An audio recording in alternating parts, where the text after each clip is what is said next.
ମଧୁବନ ଜଙ୍ଗଲରେ ମିନୁ ଚଢେଇ ତା ଭାଇ କୁନା ଆଉ ତା ମା ସହ ରହୁଥିଲା। ମିନୁ ଚଢେଇ ଦେଖିବାକୁ କଳା ରଙ୍ଗର ଥିଲା। ସେଥିପାଇଁ ଚଢେଇ ମାନେ ତାକୁ କେହି ବି ପସନ୍ଦ କରୁନଥିଲେ। କିନ୍ତୁ ମିନୁ ଚଢେଇ ଥିଲା ବହୁତ ଭଲ ଆଉ ଶାନ୍ତ ସରଳ। ଗୋଟିଏ ଦିନର କଥା। ପୁଅ କୁନା, ତୋର ତ ବାହା ହବାର ବୟସ ହେଇଗଲାଣି। ମୁଁ ତୋ ପାଇଁ ଗୋଟେ ଝିଅ ଠିକ କରିଛି। ଚାଲୁନୁ ତାକୁ ଯାଇ ଦେଖି ଆସିବା। ମା, ତମେ ମୋ ପାଇଁ ଝିଅ ଠିକ କରିଦେଇଛ? ହଁ ପୁଅ, ଆରପଟ ଜଙ୍ଗଲରେ ତାଙ୍କ ଘର। ଆଉ ସେ ଝିଅ ଦେଖିବାକୁ ବହୁତ ସୁନ୍ଦର ଆଉ ସଂସ୍କାରୀ ମଧ୍ୟ। ମୁଁ ଯେମିତିକା ବୋହୂ ଖୋଜୁଥିଲି ସେ ପୁରାପୁରି ସେମିତି। ମା, ତମେ ମୋ ପାଇଁ ଝିଅ ଠିକ କରିବା କିଛି ଦରକାର ନାହିଁ। ମୁଁ ଜଣକୁ ଭଲ ପାଇଛି ଆଉ ତାକୁ ହିଁ ବାହା ହେବି। ସେ ଝିଅ ବି ବହୁତ ଭଲ ଆଉ ସଂସ୍କାରୀ ଆଉ ଦେଖିବାକୁ ବି ବହୁତ ସୁନ୍ଦର। ଆଚ୍ଛା, ତୁ ତାହେଲେ ତୋ ପାଇଁ ଝିଅ ଠିକ କରିଦେଇଛୁ ନାଇଁ? ହଉ, ଭଲ ହେଲା। ତାହେଲେ ତାଙ୍କ ଘରକୁ ଯାଇ ବାହାଘର କଥାଟା ଠିକ କରିଦେଇ ଆସିବା। ଏମିତି କିଛି ଦିନ ବିତିଗଲା। କିଛି ଦିନ ପରେ କୁନାର ବାହାଘର ରାନୀ ଚଢେଇ ସହ ହେଲା। ରାନୀ ଚଢେଇ ତା ଶାଶୁ ଘରକୁ ଆସିଲା ଆଉ ସମସ୍ତଙ୍କ ପାଇଁ ଖାଇବା ତିଆରି କଲା। ମା, ଖାଇବା ହେଇଗଲାଣି, ଆସନ୍ତୁ ଖାଇବେ। ତାପରେ ମା ଝିଅ ଆଉ କୁନା ଖାଇବା ପାଇଁ ବସିଲେ। ଆରେ ୟାଙ୍କୁ କିଏ ଏଠିକି ଡାକିଲା? ତାଙ୍କୁ ତାଙ୍କ ରୁମ ରେ ଖାଇବା ଦେଇ ଆସ। ଇଏ ଦେଖିବାକୁ ବହୁତ କଳା ଆଉ ମୁଁ ତାଙ୍କ ସହ ବସି ଖାଇପାରିବିନି। ମିନୁ, ତମେ ଯାଅ ଏଠୁ। ରାନୀ ମିନୁ ଚଢେଇକୁ ଏମିତି କଥା କହିଲା। ଏସବୁ ଶୁଣି ମିନୁ ବହୁତ ଦୁଃଖିତ ହେଇଗଲା ଆଉ କାନ୍ଦି କାନ୍ଦି ସେଠୁ ଚାଲିଗଲା। ବୋହୁ, ତୁ ଏମିତି କଣ କହୁଛୁ? ସେ ହଉଛି ତୋ ନଣନ୍ଦ। ତାକୁ ଏମିତି ଅପମାନ କରି କଣ ପାଇଁ କହିଲୁ? ସେ କଳା ହେଲା ବୋଲି କଣ ସେ ଆମ ସହ ରହିପାରିବନି? ନା ମା, ତୁମେ ଜାଣିଛ ସେ କେତେ କଳା। ତାଙ୍କ ପାଖରେ ରହିଲେ ମୁଁ ବି କଳା ପଡିଯିବି। ତାଙ୍କୁ କହିଦେବ ମୋଠୁ ଦୂରେଇକି ରହିବେ। ଏମିତି କହି ରାନୀ ଖାଇବା ନ ଦେଇ ସେଠୁ ଚାଲିଗଲା। ଆଉ ସେପଟେ ମିନୁ ବସି କାନ୍ଦୁଥାଏ। ଝିଅରେ, ତୁ ଜମା କାନ୍ଦେ ନା। ଯିଏ ତତେ ଭଲ ପାଉ କି ନ ପାଉ, ମୁଁ କିନ୍ତୁ ତତେ ବହୁତ ଭଲ ପାଏ।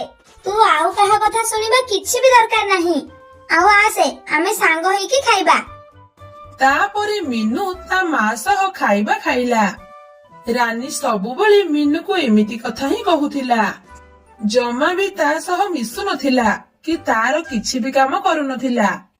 ଗୋଟିଏ ଦିନ କୁନା ବଜାରକୁ ଯାଇଥିଲା ଆଉ ଫେରିଲା ବେଳେ କିଛି ମିଠା ନେଇକି ଆସିଥିଲା। ରାନୀ, ରାନୀ, କୁଆଡେ ଗଲ? ହଁ, କୁହ। ଏତେ ଜୋରେ ପାଟିଟା କାଇଁ କରୁଛ? ନିଅ ରାନୀ, ମୁଁ ବଜାରରୁ କିଛି ମିଠା ନେଇ ଆସିଛି। ତମେ ୟାକୁ ନେଇ ମା ଆଉ ମିନୁକୁ ଦେଇ ଆସ। ନା, ମୁଁ ତମ ଭଉଣୀ ମିନୁ ପାଖକୁ ଯାଇପାରିବିନି। ତମକୁ କେତେ ଥର ମନା କରିଛି ମତେ ତାଙ୍କ ପାଖକୁ ଯିବାକୁ କହିବନି କି ତାଙ୍କ କାମ କିଛି କରିବାକୁ ବି କହିବନି। ମୁଁ ଯାଇପାରିବିନି, ତମେ ନିଜେ ଯାଇ ଦେଇକି ଆସ। କୁନାକୁ ଏମିତି କହି ରାନୀ ସେଠୁ ଚାଲିଗଲା। ମିନୁ ଚଢେଇ ଏ ସବୁ କଥା ଦେଖୁଥିଲା। ତାକୁ ଏକଥା ବହୁତ ଖରାପ ଲାଗିଲା। ସେ ଆଉ କିଛି ବି ନ କହି ତା ରୁମକୁ ଯାଇ କାନ୍ଦିଲା। ଏମିତି ଭାବରେ ରାନୀ ମିନୁ ସହ ବହୁତ ଖରାପ ବ୍ୟବହାର କରୁଥିଲା। ମିନୁର ମା ରାନୀକୁ ବହୁତ କଥା ବୁଝଉଥିଲେ, ହେଲେ ରାନୀ କିଛି ବି କଥା ଶୁଣୁନଥିଲା। ସେ ମିନୁକୁ ସବୁବେଳେ ଘୃଣା ହିଁ କରୁଥିଲା। ଗୋଟିଏ ଦିନ ରାନୀ କୁନା ସହ ବାହାରକୁ ଯାଇଥିଲା ଆଉ ଫେରୁ ଫେରୁ ଡେରି ହେଇଗଲା। ଘରେ ମିନୁ ରୋଷେଇ କରିଥିଲା। ରାନୀ ଘରକୁ ଆସି ଦେଖିଲା ଯେ ଖାଇବା ରୋଷେଇ ହେଇ ଥୁଆ ହେଇଛି। ଆରେ, ଏସବୁ ଖାଇବା କିଏ ବନେଇଛି? ଭାଉଜ, ଏ ସବୁ ଖାଇବା ମୁଁ ରୋଷେଇ କରିଛି। ତମେ ରୋଷେଇ କରିଛ? ତମକୁ କିଏ କହିଥିଲେ ରୋଷେଇ କରିବା ପାଇଁ? ମୁଁ ଆସିଥିଲେ କରିନାହାନ୍ତି? ଏସବୁ ଖାଇବା ମୁଁ ଖାଇବିନି, ଫୋପାଡ଼ି ଦିଅ ସବୁ। ରାନୀ ଘରକୁ ଆସି ଏମିତି ଭାବରେ ପାଟିତୁଣ୍ଡ କଲା। ମିନୁ ଆଉ କିଛି ନ କହି ଚୁପଚାପ ସେଠୁ ଚାଲିଗଲା। ଏମିତି ଭାବରେ କିଛି ଦିନ ବିତିଗଲା। ମା, ମୁଁ ଭାବୁଛି ଆମେ ଆରପଟ ଜଙ୍ଗଲକୁ ବୁଲିବା ପାଇଁ ଯିବା। ସେଠି ବହୁତ ସୁନ୍ଦର ସୁନ୍ଦର ଜାଗା ଅଛି ଆଉ ଝରଣା ନଦୀ ବି ଅଛି। ସେଠି ବୁଲାବୁଲି କରି ଆସିଲେ ବହୁତ ଭଲ ଲାଗିବ। ସେମାନେ ଏମିତି ଯୋଜନା କରି ତା ପରଦିନ ବୁଲିବା ପାଇଁ ଗଲେ।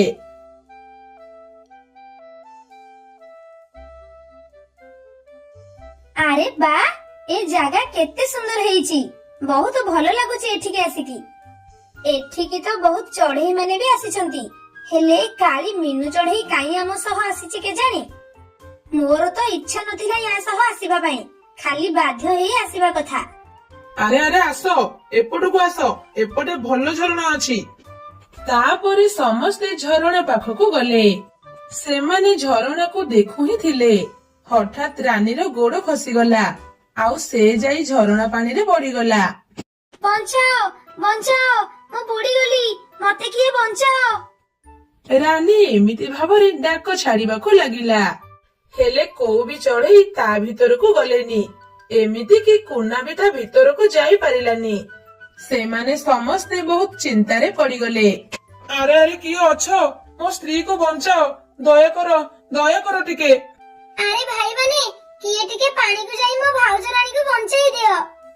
ନା ନା, ଆମେ କେହି ବି ପାଣି ଭିତରକୁ ଯାଇପାରିବୁନି, ତୁମେ ତମ କଥା ବୁଝ। ହେ ଭଗବାନ, ଏବେ କଣ ହେବ? କିଏ ମୋ ସ୍ତ୍ରୀକୁ ବଞ୍ଚେଇବ?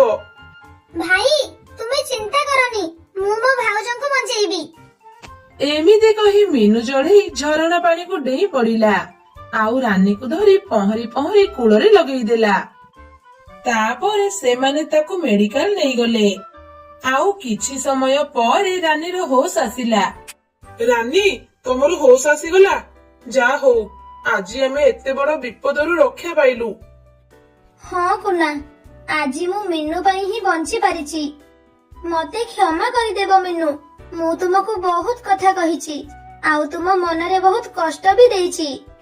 ହେଲେ ତମେ ତମ ଜୀବନକୁ ବାଜି ଲଗେଇ ମତେ ରକ୍ଷା କରିଛ, ମତେ କ୍ଷମା କରିଦିଅ। ନାଇଁ ନାଇଁ ଭାଉଜ, ତମେ ସେମିତି କୁହନି, ମତେ ଧନ୍ୟବାଦ ବି ଦିଅନି, ମୁଁ ମୋ କର୍ତ୍ତବ୍ୟ କରିଛି। ସେହି ଦିନଠାରୁ ରାନୀ ନିଜ ଭୁଲ ବୁଝିପାରି ମିନୁକୁ ଭଲ ପାଇଲା, ଆଉ ତା ସହ ଖାଇଲା। ତାପରେ ସମସ୍ତେ ଖୁସି ଖୁସିରେ ରହିଲେ। ସାଙ୍ଗମାନେ, ଏ ଷ୍ଟୋରିଟି କେମିତି ହେଇଛି ଆମକୁ କମେଣ୍ଟ କରି ଜଣେଇବେ, ଆଉ ଏମିତି ଭିଡିଓ ଆଗକୁ ଦେଖିବା ପାଇଁ ଆମ ଚ୍ୟାନେଲକୁ ସବସ୍କ୍ରାଇବ କରିଦେବେ।